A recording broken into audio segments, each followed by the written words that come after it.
ยกตัวอย่างอีกอันหนึ่งคือเฮาเผาศพนี่บ่มีการสวดบ่มีการพิธีใดๆทั้งสิ้น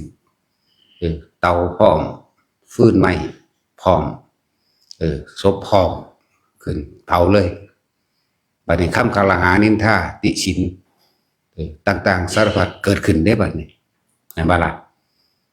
จังซั่นแล้วสิได้บุญหยังว่าไปเด้นั่นแหละคนมันหลงหลายบ่ต้องห่วงเขาก็ว่าเฮาหลงคือกันนั่นแหละเขาก็ว่าเฮาหลงเฮางมง่ายเขาก็ว่าเฮาบ่มื่นหูบ่มื่นตาเบิ่งบ้านเบิ่งเมืองนั่นแหละจังซั่นแหละเหมือนกับทั้งโลกนี่มีพระพุทธเจ้าผู้เดียวเข้าใจว่าล่ะเขาก็ต้องต่อต้านพระพุทธเจ้าผู้เดียวซึ่งเว้าหรือแสดงสิ่งที่คนบ่รู้จักออกมาคนรู้จักเหมือนกันหมดที่สิรู้จักเสมอกันนั่นตัณหาและอุปาทานความอยากได้อยากดีอยากมีอยากเป็นความมักย่องความได้ลาภความสรรเสริญความมียศถาบรรดาศักดิ์มีเกียรติความบ่เจ็บบ่ปวดบ่ป่วยบ่ไข้บ่ตายนี่คือเขารู้จักทอกันเบิดเลยนี่คำอิจฉาคำนินทาคำสารพัดยกย่องสรรเสริญนี่เขาคนทั้งโลกรู้จักเนี่ยมันดีเบิดเลยแต่ว่าพระพุทธเจ้าแหกสิ่งเหล่านี้ออกมาได้ก็มีผู้เดียวนั่นแหละเพิ่นทั้งยากกว่าเฮาตัวเพิ่นเป็นต้นฉบับขนาดนักพจน์บำเพ็ญเพียรนำกันยังต่อต้านนะซั่นแล้ว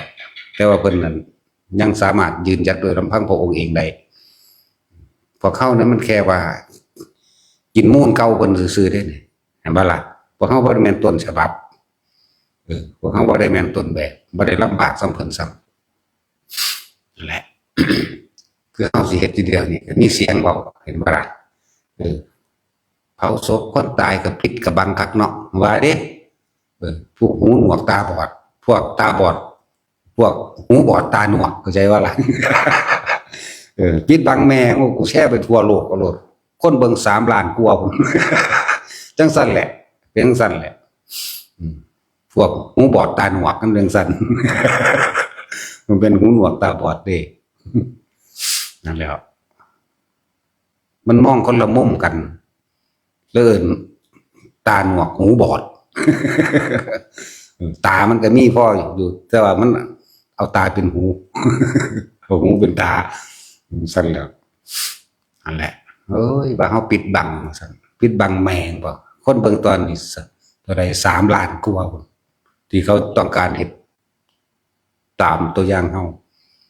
นั่นแล้วคือตอนมีชีวิตอยู่นี่มีบุญหรือบาปทำไว้ตอนนี้ตอนว่าท่านได้ตายนี่ตายแล้วมันกระดุดดังว่าท่อนไม้ท่อนฟืนเมื่อวิญญาณไปปราดหมดความรู้สึกทางกายก็เหลือแต่วิญญาณทางใจตัวจิตนั่นเคลื่อนที่ไปตายจุติไปสู่ปฏิสนธิวิญญาณใหม่กับภพใหม่ก็ว่าไปคนเดียวอันแล้วเขาบ่ได้หูจักน้ำเฮาได้ในจังสิแม่นหยังเนาะจุติแม่นหยังเนาะปฏิสนธิวิญญาณแม่นหยังเนาะนี่บ่จัก